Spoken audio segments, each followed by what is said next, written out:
for Hampton mostly, but also for Rye and Northampton, has voluntarily started a monthly sampling program, which we're very happy about, for PFCs, so that we understand what has happened, what's happening in Hampton. Currently, I think it was last year, they detected 20 parts per trillion total PFCs, PFOA, PFOS, and others. And this recently, in June, they detected 87. So it went up by over 4 times in 1 year. Even though they're not all regulated, we feel it's important to understand what's going on with regard to migration. And we're happy that Aquarian has voluntarily has started that program. Senator Stiles. Yes, I think another piece that was important to me in this particular one was the fact that we've learned that the labs test differently, the results from labs come back differently. And so my concern was that maybe once a year the public system should be tested by DES, so we have a standard actual testing of each and every one of our public systems. Okay. So there's 2 places in the first sentence, second line, it should read where PFCs have been detected at a level of greater than 18 parts per trillion. Equal to or greater than. Equal to. How are we doing over there, Scribe? This is an interesting computer. That have been detected at a level of greater than or equal to 18 parts per trillion. Right. Okay, thank you.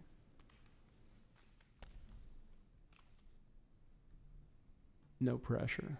I'm putting the changes in my computer too, so we have a backup copy. Okay.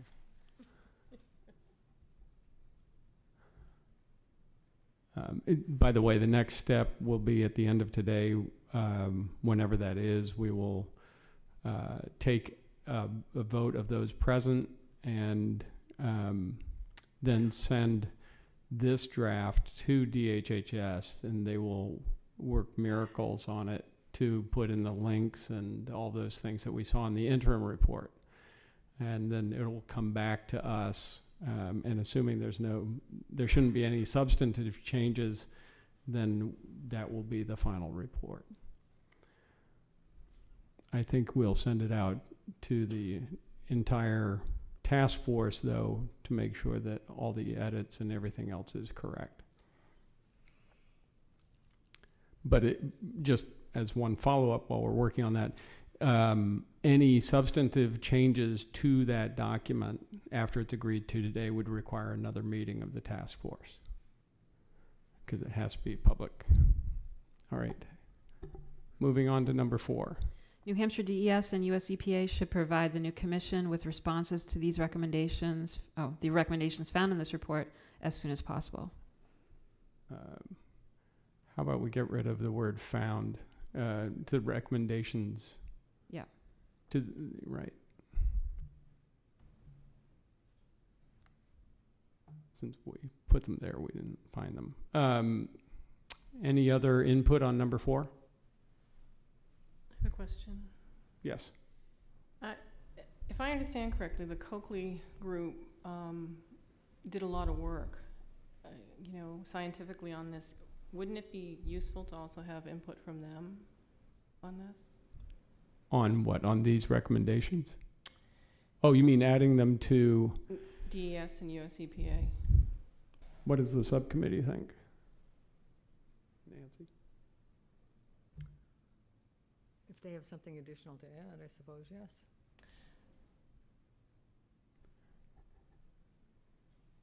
Well, let me ask Mike or Jim. Jim Murphy is here from EPA. Would they typically directly respond, or would that response come through you and the DES? I can't say on that. Obviously, they respond to us. I would assume they might respond to the commission if they ask them directly. Could I just say something else at this point? Absolutely, but please use the mic. Yes, I'm sorry for being late, but I do have copies of the addendum to our 5-year review report from last year. It was just signed on Friday, and It's only the report itself is 12 pages. The back of the attachments to it are another like 470 pages. There's a lot of information from the Coakley Landfill Group in that, and I would suggest that the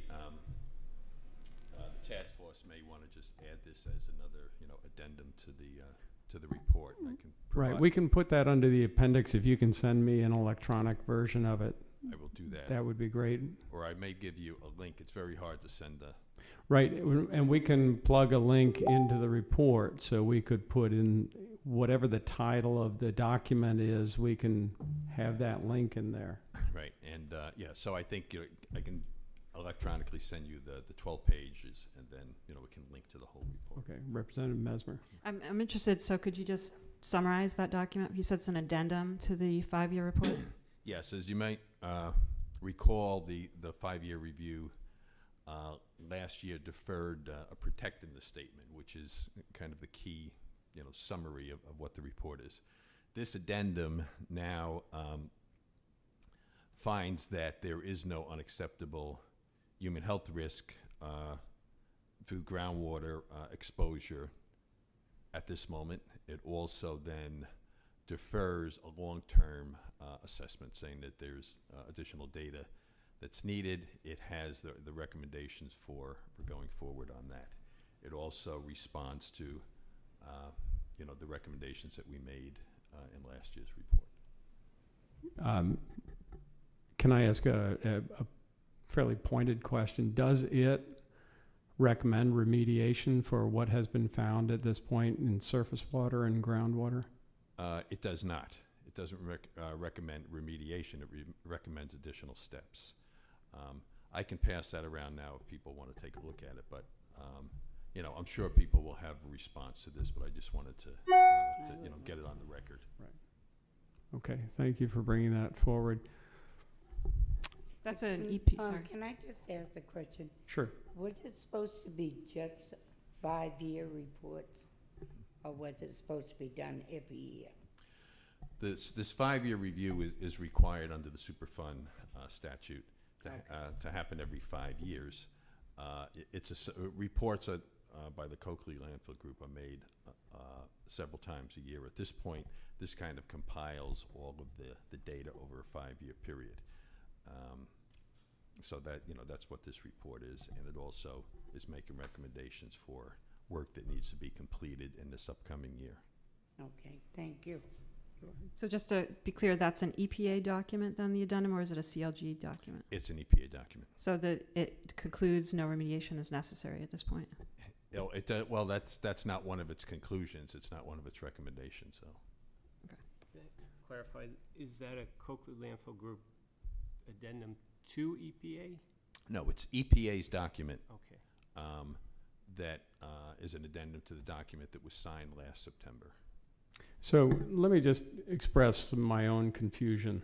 And I'm not sure if I'm alone or not, but I thought at our last meeting or at the meeting before, there was some consensus between DES and EPA that at least the surface water running off of the Coakley landfill did present a problem. And I think you had talked about that the goal was to be looking towards remediation, not necessarily more studies, but actually intervening because those surface levels, as we know, are among the highest in the world.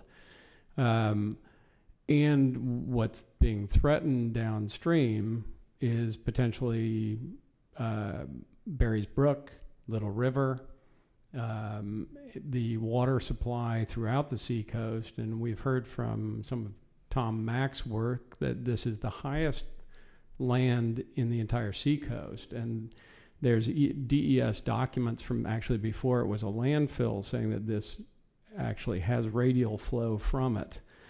So if I were to summarize as a complete layman and country doctor, I would ask, we have a situation where we have the Coakley landfill with known toxic substances sitting at the highest point on the seacoast with radial flow towards at least most of the municipal water systems and several private water systems, and the EPA right now is not planning to do anything about it.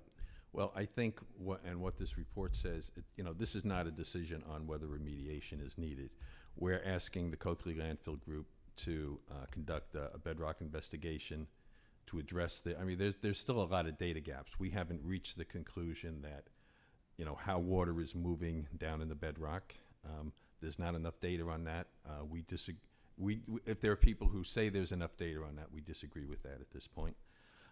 We're also saying that we need to perform additional risk evaluations for potential exposure pathways from the surface water. And we're also asking Coakley Landfill Group or telling them that they need to conduct fish tissue sampling along Berries Brook.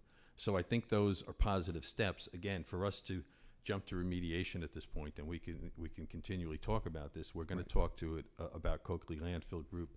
We have set another meeting. We had to postpone our meeting that we had set with them. There's one October 23rd, I believe, and we'll report back to the public, and the commission have asked the status of things after that meeting. Okay, Senator Stiles. Yes. While I do have some questions about the content, I'm not questioning the science. I am questioning the timing of the addendum. Well, this is when it was scheduled to be completed by September 30th. Okay. Representative Mesmer. So I just have a question. So looking back at some of the historical documents from 1994, there are EPA contractor documents by CDM and other contractors that work for EPA. They concluded various things that I brought up over the last year and a half, including radio flow. That's been, questioned by the regulators. That's in those documents, those types of conversations about what geologically and hydrogeologically was understood at the time. So maybe going back to look at those would be a good idea to refresh the memory on those. And I question the timing of this as well too, and I would suggest that we as a subcommittee possibly be able to review this information before we decide whether or not to include it in the report. I mean, I don't have a problem with including it, but I think the subcommittee had asked for participation recently from the regulators. We didn't even know this was coming. So, and I had another question about whether the EPA intended to still respond to our letter from a year ago regarding the monitored natural attenuation and the fact that we didn't feel it was effective at that point, and I was supposed to see a response, I thought, by the end of September to that. Right. Yes, we still intend on responding. This one was, when I presented the report a year ago in September, I think I pretty clearly, I thought at that time, but that was 12 months ago, laid out that this addendum would be produced by September 30th of this year. So. Yeah, I do remember you bringing that up. I would remind everybody on the task force that including this in the appendix is not an endorsement. It is simply informational, and we really don't have time to go back and read this through and come up with new recommendations. I do have a feeling that the recommendations that are being proposed are somewhat more aggressive than what the EPA is proposing, but that's probably a good push. And it sounds to me, I would just translate, I think Representative Mesmer, her point, I would underscore that, is that EPA and their contractors dating back to the 1990s actually have already determined the flow from Coakley, from the top of the Breakfast Hill. And so I would hate to see taxpayer dollars being spent to restudy something that we already have geological surveys on and we know the flow.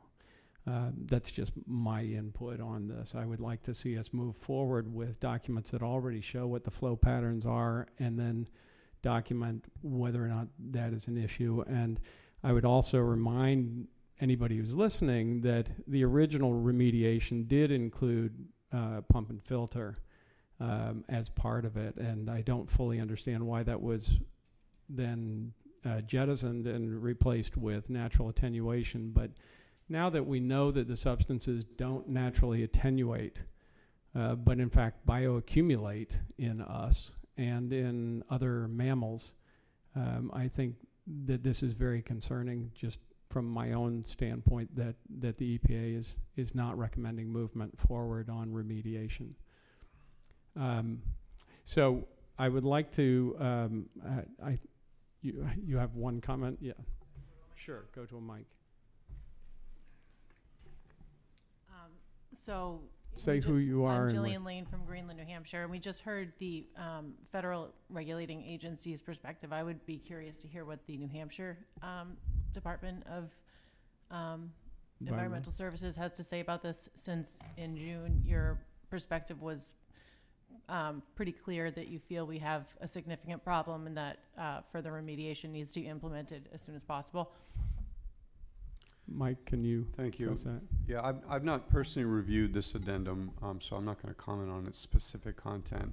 But at some level, I don't think it changes anything in terms of the course that we're taking here. As Jim has indicated, we have a planned and scheduled meeting with CLG.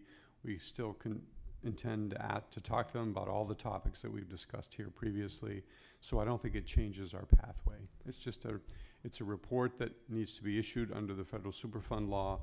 And again, I don't want to comment on its specific content because I haven't read it yet, right. but I don't think it has a meaningful impact on our efforts moving forward, or at least it doesn't change what we've already discussed.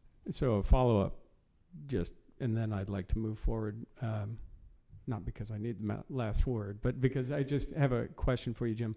This report does not preclude a decision on the part of the EPA to require remediation. That's correct. Okay. Did everybody understand that? In other words, the report does not mean they can't then turn around. And that's, I think, what you were getting at, right? Okay, let's move forward. Okay, the next recommendation was